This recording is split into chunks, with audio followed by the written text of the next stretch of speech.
Dear students, आज हम लोग 31 नंबर एपिसोड करने जा रहे हैं। बहुत सारे लोग ये प्रश्न करते हैं कि अब पीछे के टॉपिक्स जो हमारे छूट गए हैं उसे हम कैसे क्या करें। तो डेली आपको 2 टॉपिक्स कम से कम पीछे के एपिसोड के साथ में इसके पढ़ना चाहिए। अगर आप 1 नंबर एपिसोड से उठाते हैं, अभी भी बहुत सारे लोग जो बाद में जुड़े हैं, आप प्लेलिस्ट में जाएं, 66वीं बीपीएससी न्यू इस एपिसोड के प्लेलिस्ट में जब जाएं, इस प्लेलिस्ट में आप जाएं और जाकर पहले एपिसोड से आप पीछे के एपिसोड्स देख सकते हैं। इसमें आपको स्टडी आवर बढ़ाना पड़ेगा और हर एपिसोड के 2 टॉपिक्स आप उठा लें और इस टॉपिक के साथ उसे मर्ज करके एवरीडे 2 टॉपिक्स आप पीछे के करें तो काफ़ी हद तक आपके टॉपिक्स कवर होंगे।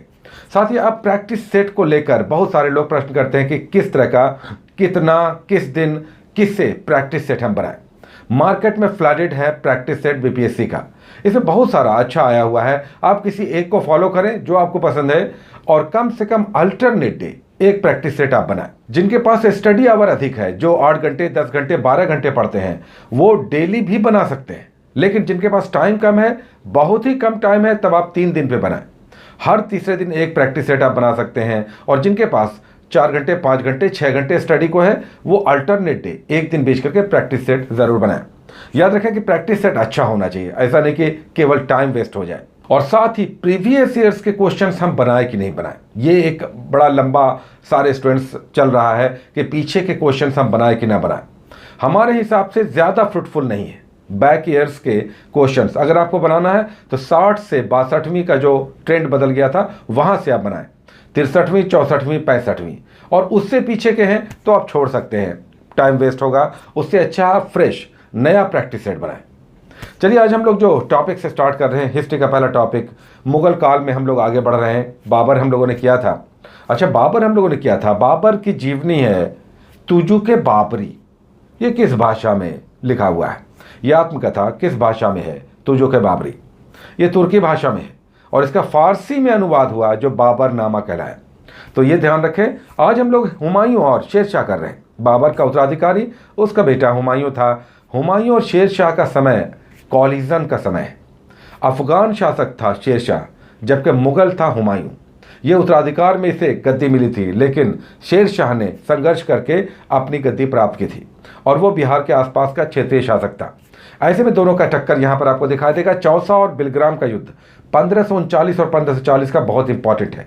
चुनार का घेरा भी आप देखेंगे 1532 का, बहुत इंपॉर्टेंट है। दोहरिया का युद्ध है, तो ये सब आप देखेंगे। हुमायूं का जीवन काल युद्धों में बीता है।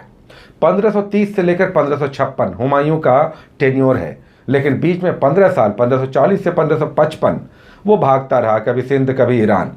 लेकिन इस बीच 1540 से 45 शेरशाह का शासनकाल बहुत महत्वपूर्ण है, तो इसे आप अच्छे से करें। उसके बाद हम लोग साइंस के 2 टॉपिक्स करते हैं, फिजिक्स से और केमिस्ट्री से। फिजिक्स में आज छोटे छोटे 5 टॉपिक्स हैं, जैसे प्रत्यास्थता है यानी हुक्स लॉ पढ़ना है, उसका दाब है, प्रेशर है, पास्कल का नियम पढ़ना है, उसका उत्प्लावनता है, बॉयंसी है, आर्किमिडीज का सिद्धांत पढ़ना है, पृष्ठ तनाव है जिसमें कैपिलरी एक्शन पढ़ना है, और फिर लास्ट में श्यानता है यानी बर्नौली का थ्योरम पढ़ना है। तो 5 छोटे छोटे टॉपिक्स हैं। याद रखें कि फिजिक्स के जब भी टॉपिक्स करें, यूनिट्स जरूर आप अच्छे से करें।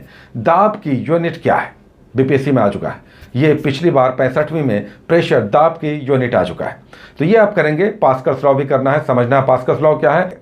उसके बाद केमिस्ट्री में आज का बहुत एग्जाम फ्रेंडली टॉपिक है और यह है एसिड, बेस और सॉल्ट, अम्ल, भस्म और लवण आपको करना है। इसके डिटेल्स लेना, किसे हम एसिड कहते हैं, किसे एसिड कहते हैं, किसे बेस कहते हैं और किसे हम लवण कहते हैं। एसिड और बेस मिलकर लवण बनता है, इसका इक्वेशन आप समझें।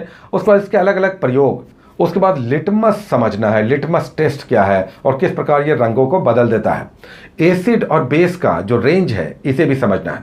पीएच वैल्यू बहुत इंपॉर्टेंट है, तो 0 से लेकर 14 के बीच पीएच वैल्यू को समझना है। और फिर अलग अलग पदार्थों में कौन कौन से एसिड्स हैं, जैसे दूध में है, सेब में है, इमली में है, तो ये सब किस प्रकार के एसिड है। टार्ट्रिक एसिड किस में होता है, मैलिक एसिड किस में होता है, तो ये सब करेंगे एसिड, बेस और सॉल्ट में।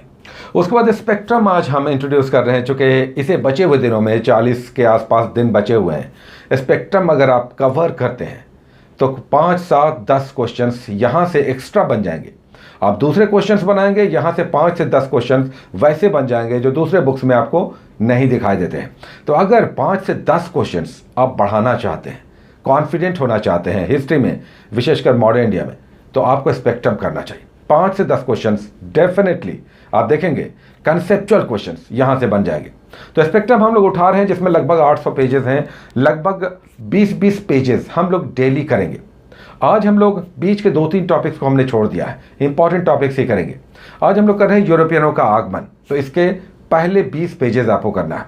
इसमें पुर्तगालियों का आगमन, डच और फिर ईस्ट इंडिया कंपनी। डच किस प्रकार समाप्त हो गए, पुर्तगालियों ने किस प्रकार अपनी शक्ति का विस्तार किया और फिर अंततः अंग्रेज सब पर क्यों और किस प्रकार भारी पड़े।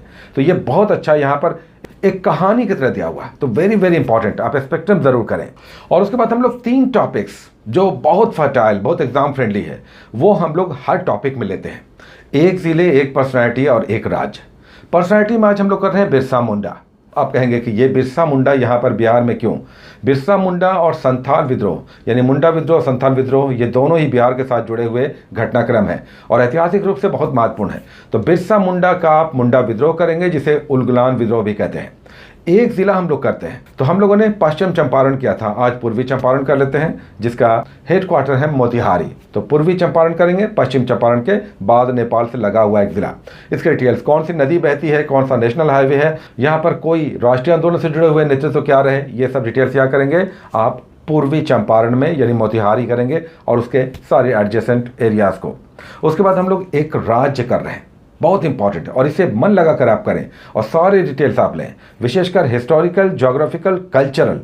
नेशनल हाईवे है, पहाड़ी है, पीक्स है, नदियां हैं, किसका किसका उत्पादन होता है, क्या कोई घाटी है, ये सब डिटेल्स आप करेंगे। आज असम हम लोग ले रहे हैं राज्य में। साथ ही हम लोग करेंट अफेयर्स और बिहार का सेगमेंट सेपरेट करेंगे, उसके एपिसोड सेपरेट आएंगे, रेगुलर आएंगे। ये आपका बुक्स, उसके बाद स्पेक्ट्रम और फिर 3 महत्वपूर्ण टॉपिक्स के साथ रेगुलर आपके पास आता रहेगा। तो ये आप करें 24 घंटे के लिए और इसे मन लगा कर करें। विशेषकर ये 3 टॉपिक्स, ये आपके 10 मार्क्स बढ़ाएगा। स्पेक्ट्रम आपका 5 से 10 मार्क्स अलग से क्वेश्चंस, टफ क्वेश्चंस बढ़ा देगा। तो बहुत ही फर्टाइल ये सब टॉपिक्स हैं।